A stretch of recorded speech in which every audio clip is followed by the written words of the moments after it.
Education, major in English of Cebu Technological University. It is my honor and privilege to welcome you to today's academic gathering centered on the theme, the teacher, the educator as leader, strengthening leadership in education. This conference highlights the vital role of educators as leaders, individuals who guide transformation, inspire innovation, and uphold excellence within the academic community. Before we officially begin our program, may I request everyone to please stand for the opening prayer. In the name of the Father, of the Son, and of the Holy Spirit, amen.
In the name of the Father, the Son, and the Holy Spirit, amen.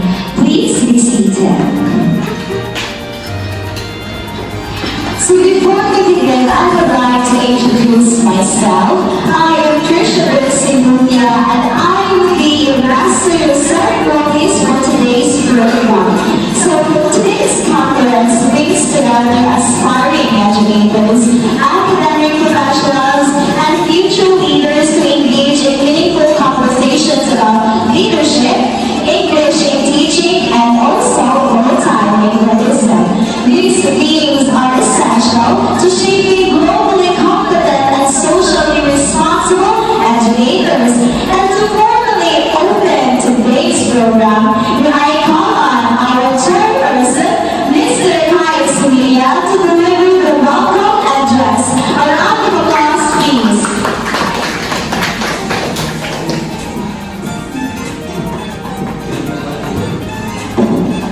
Good afternoon, everyone.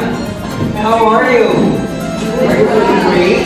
Yeah. Because today we're going to have our conference about the educators as leaders.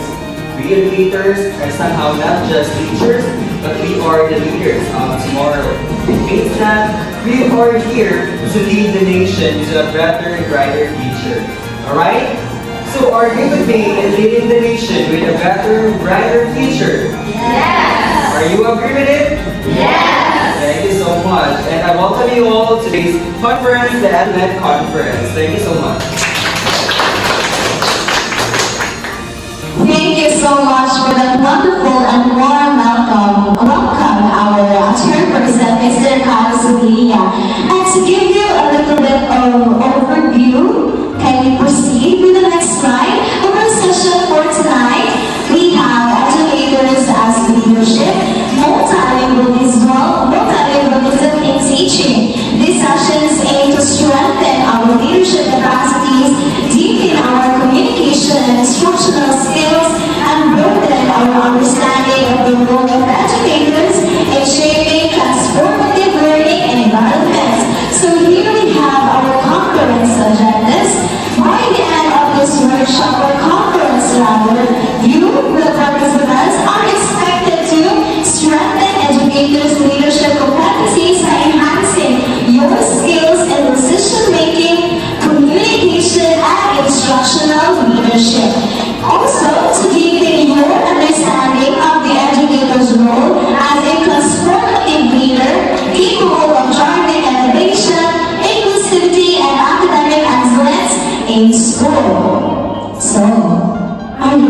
ready, guys? Can I see your thumbs up if you're ready? Okay, that's the spirit. And we don't have to pray to God. We will now begin with our series of discussion with our distinguished keynote speaker. Our keynote speaker is an exceptional academic and professional leader. She graduated summa cum laude from the University of San Carlos, Recoletos, earning a Doctor of Education major in English and History. She is currently teaching at the University of Philippines, Manila, and is also a successful entrepreneur. It is our honor to welcome her in today's event.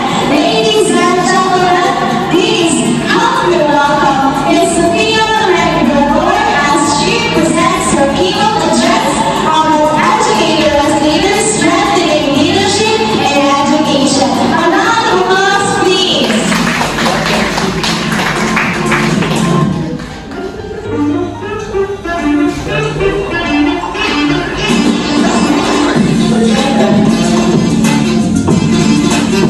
Good afternoon, everyone. Welcome to our conference. I'm so honored to be with you today. I traveled from Manila. You know the story is a bit scary, but I was still able to be here tonight, and I'm so happy to meet everyone. Now, our very beautiful ambassadors are going to already introduce myself, but let's formally so I'm Sophia. So I am currently a professor in University of the Philippines in Manila. Now, I'm here today because I'm really interested to our topic, and I can't say no because as an individual who's been a leader for my entire life, literally from elementary, high school, senior high school, and even college, and even today. No, it's a really challenging yet fulfilling. Now, today, I want to ask everyone, you can raise your hand. Sino dito yung mga naging president sa classroom? Sangguniang Kabataan, SSG president. Gusto ko makita ng mga kamay dyan. Wala naman naging leader dito. Alright! And dito, I have our Miss Beautiful, I don't know her name, but let's ask her. Okay, hello everyone, good day. My name is Diana Shinalay. Okay, so hello everyone, good day. My name is Diana Shinalayo, and I was once a part of the Sangguniang Kabataan, and I was one of the leaders there. So, yeah. Wow. Let's give her a round of applause. No, I've been dreaming of joining Sangguniang Kabataan before I literally had a chance. So I want to ask Ms. Lovely, how does it feel when you lead some people? How does it feel when you organize something for your community? How does it feel when you do something for your community? Okay, thank you for the very wonderful question. So first of all, I would not deny the fact that it is indeed tiring. However, while you are helping those youths to be able to discover more about themselves and the community, it makes you very happy and believe that some of the youths are still, active in participating in activities in your barangay and even outside your barangays also. Alright, thank you so much, Ms. Lovely. That's a wonderful answer. Now, in this room, we are all teachers. That is the one common thing that we have, right? Sino dito yung hindi teacher? Wala. So, teacher tayo lahat. So, our topic for today is equity, which means, excellence, education,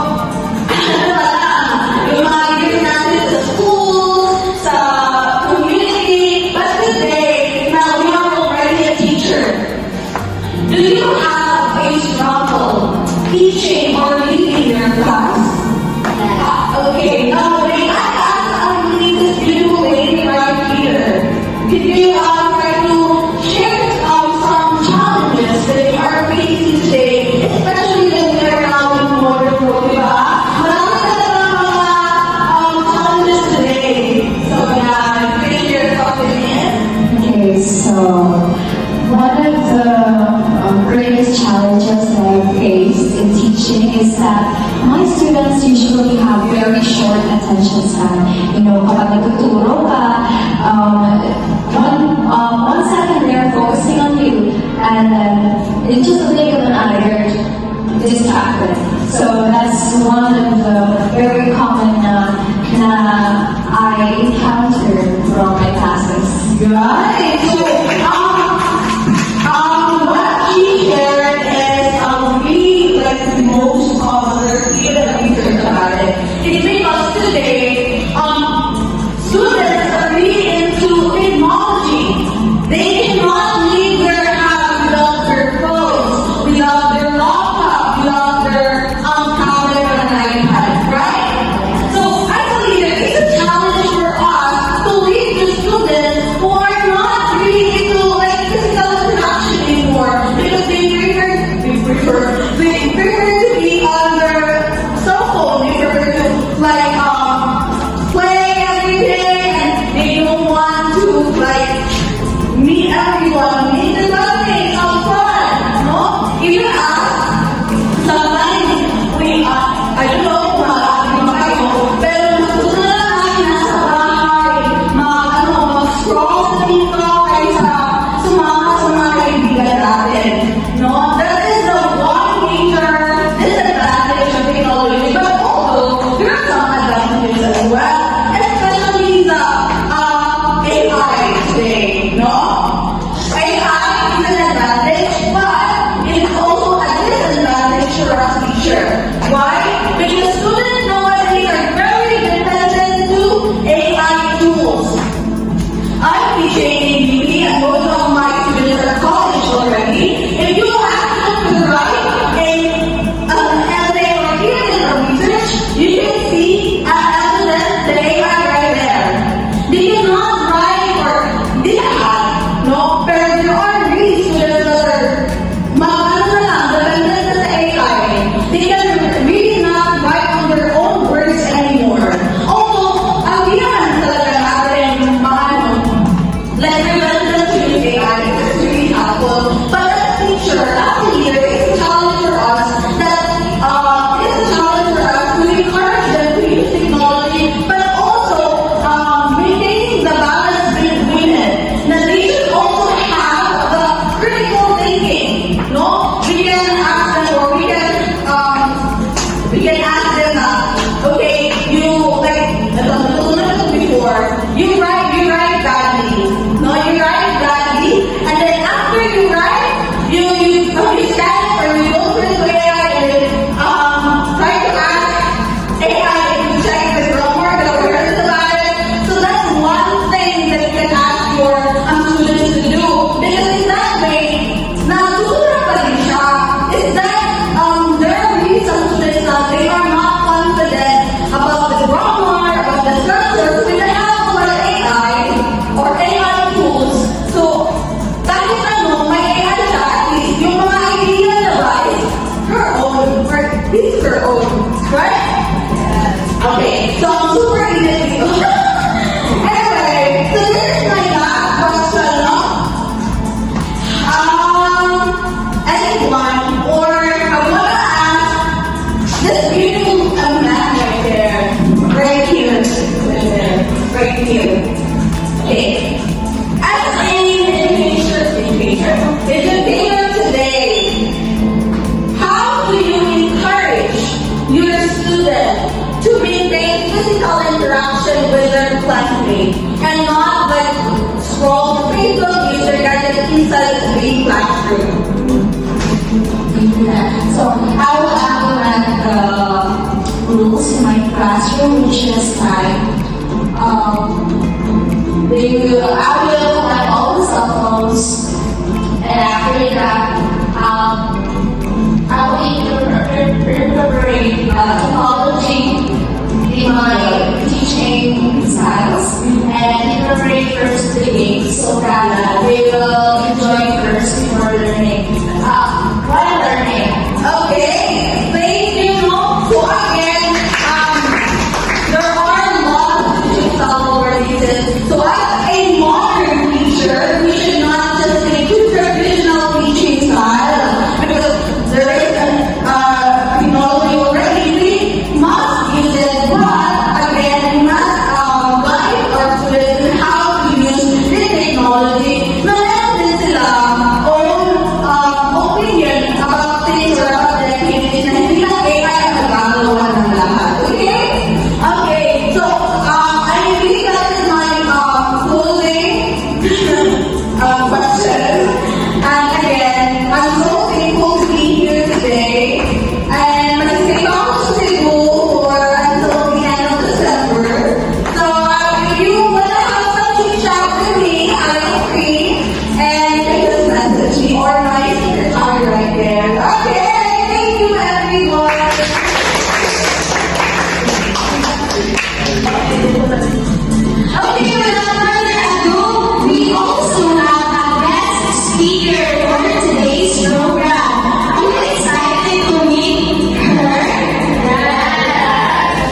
She is an accomplished educator who has dedicated her expertise to the field of English language teaching. She is a proud graduate of the University of San Carlos, holding a Bachelor of Secondary Education major in English, with strong foundations in literature, language instruction, and communication. She continues to uphold excellence in her profession. Ladies and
school following what you said. So we as educators, we have already determined how practice school following what you said. So normally what you said is the use of multiple languages in a classroom. Bakit ba kailangan natin gumamit ng iba't ibang mga dialekto sa ating pagtuturo? Na-try na ba? Sino na kayong gusto magbigay ng dalawang opinion? Ayaw na lang pagkain.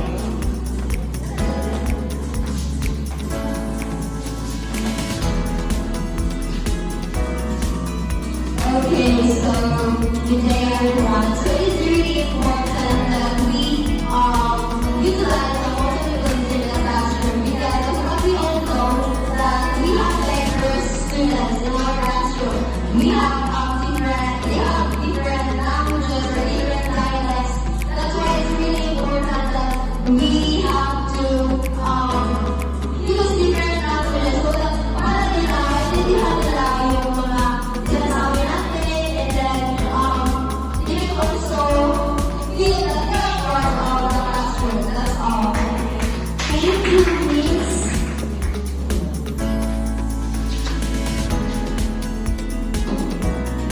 So that's correct. We use multiple languages in our classroom. Siyempre naman natin, medyo ang ating mga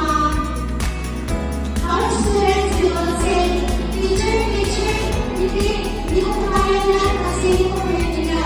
So, as a teacher, we use different languages so that we can cater to their needs because they came from different backgrounds, experiences.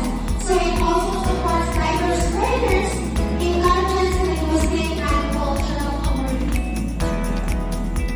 And next, the benefits in teaching. So first, it enhances comprehension, promotes inclusive education, strengthens cognitive development, and improves communication skills.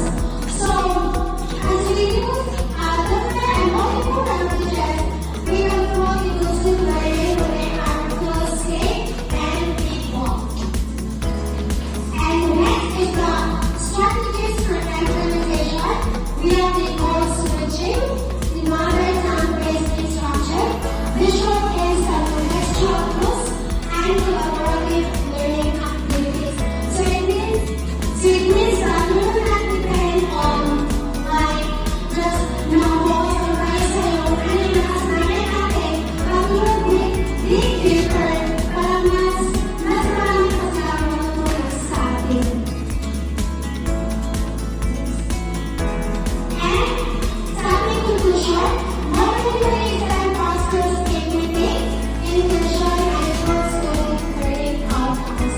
So as educators, we have already learned how to be more creative to achieve the student engagement and interactive learning in the classroom.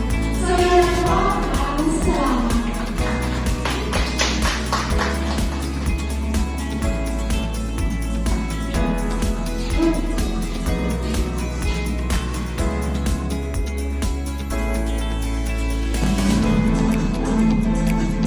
Thank you so much for that wonderful presentation and of course insights of knowledge from our guest speaker for today's program. And at this juncture, I would like to invite you again, Ms. Giselle Angela, and of course our keynote speaker, Ms. Sofia Loren-Gravor, to please come here in front for the Q&A session from our participants. Dahil alam natin na lahat tayo may tanong. At lahat ng tanong ay may sagot! So at this juncture, please again, stand here in front. And for all participants, you may raise your hands if you have questions for our keynote speaker and our guest for today's program. Sino ang may tanong dahil may sagot yung tanong niyo? Miss, I mean, Mr. Hello everyone, so I am sure you see my teacher tree of Honolulu National High School. I have a question to the both of you. How do you handle a class with a diverse like learners? Okay? How do you handle a class with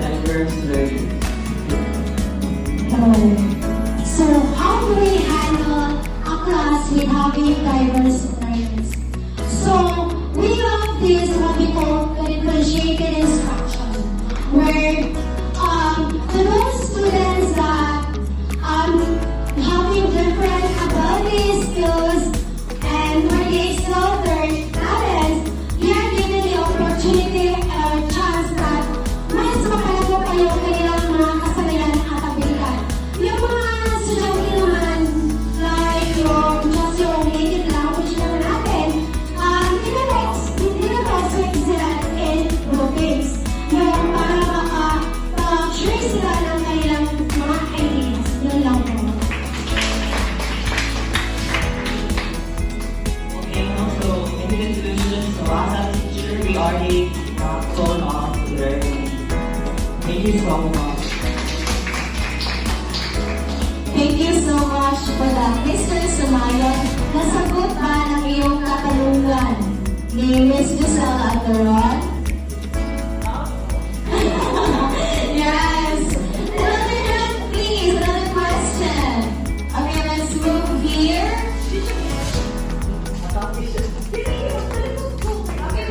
Okay, ikaw naman to. Okay, so my question goes like this. How does embracing multilingualism in the classroom improve students' learning? Again, how does multilingualism help in improving the students' learning experience? So how do we teachers improve this kind of using multilingualism in our learning? We have called this the collaborative learning, where we are able to adapt the different learning styles to cater the different diverse needs of our students. Hindi na tayo mag-depende kung teacher, dito lang ako kasi hindi ko alam kung ano ang gagawin ko na. As being educators, we need to encourage students. Sabihin natin, bilang sa expression na kaya ko yan. Estudyante kita, dapat tularan mo ako na inaya ko din, dapat kayahin mo din.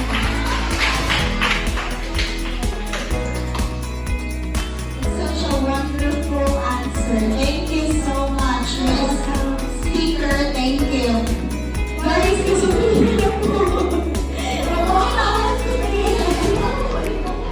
Okay.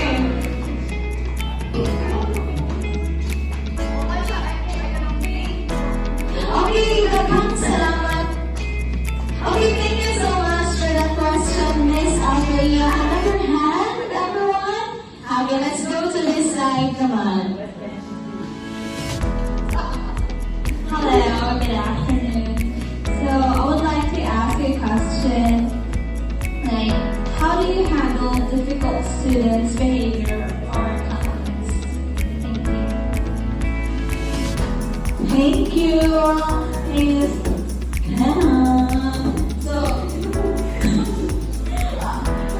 again, so honored to be here today, and I'm glad that you asked such question because again, like I told earlier, there is really a challenge to deal with students nowadays because they are really into technology, and technology contributes to the behavior of the students. It's like behavior or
Okay, maraming salamat sa iyong katanungan, Miss Kera Kahena. Can we have the last one hand from our participants? Okay, let's go from here. Okay, so good afternoon, everyone. So my question is, what inspired you to be an educator and paano niyo siya nababago yung approach niyo sa isang classroom over time? Yun lang. Okay, Miss Friends. Actually, to be really honest with you, even though I'm a professor today, I don't want to be a professor. To be really honest, when I was in college, I'm a working student. I work as a virtual assistant. If you are a virtual assistant, the money right there is like you're really compared to my teacher was, teacher to whatever. That's how many people go to the salary. So I know the mindset before na, why would you go to teaching if you like for the money? No, okay? Now you get to buy your mindset before. So, dito ba yung mga mindset ng teacher like, hindi ko mga talagang gusto magturo, pero makakuturo ko yun. You know, something like that. So, what inspired me to be a teacher is the students today. And the current vision today. I wanted to be a voice that influence students to change. No? Because if I'm a virtual assistant, I cannot tell students or I cannot inspire someone to do this, do the right thing, vote the right mind. Right? Although we can't do it. But the main essence is I wanted to influence young generations to do the right thing, to have a better nation that they want to live in, that they don't want to look a country that they want to work in. Because I also have a friend of mine who said, okay, are we going to look why figure higher salary, better living, better government, that is my mindset. Now, what inspired me? I wanted the young generation to not think the same way as me. Hey.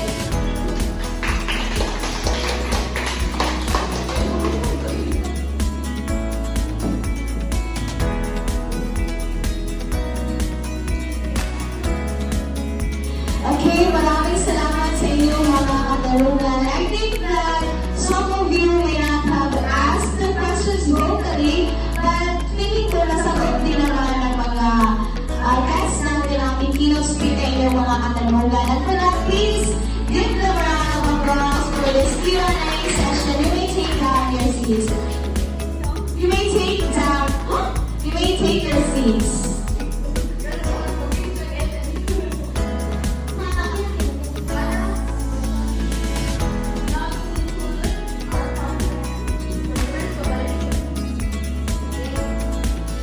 So as we reach the day of today's conference, we hope that the ideas and insights shared have inspired all of us to embrace our responsibilities as educators and leaders who, of course, individuals who shape the minds of the students, build communities, and transform the future of education.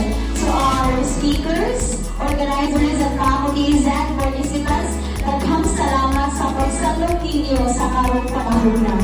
And of course, I would not give you the concluding speech. Allow me at least help you welcome one of the professors of University of San Carlos to Miss Lovely Galayo for her closing remarks.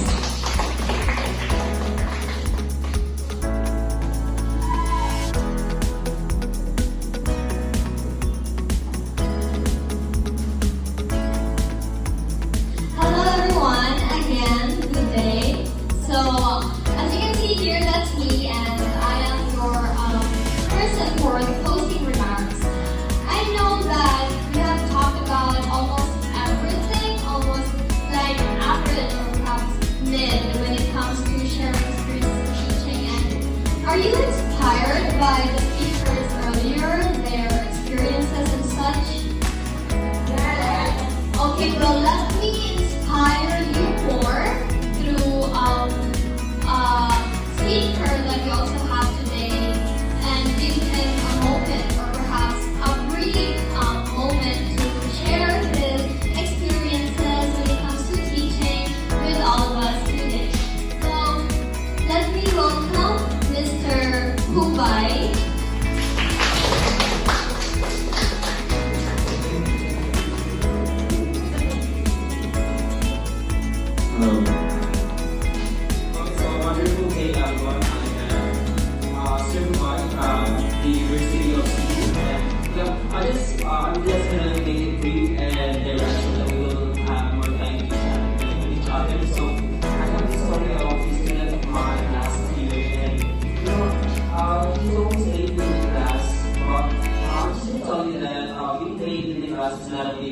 but for it to happen constantly, aside from him, what's happening in his life?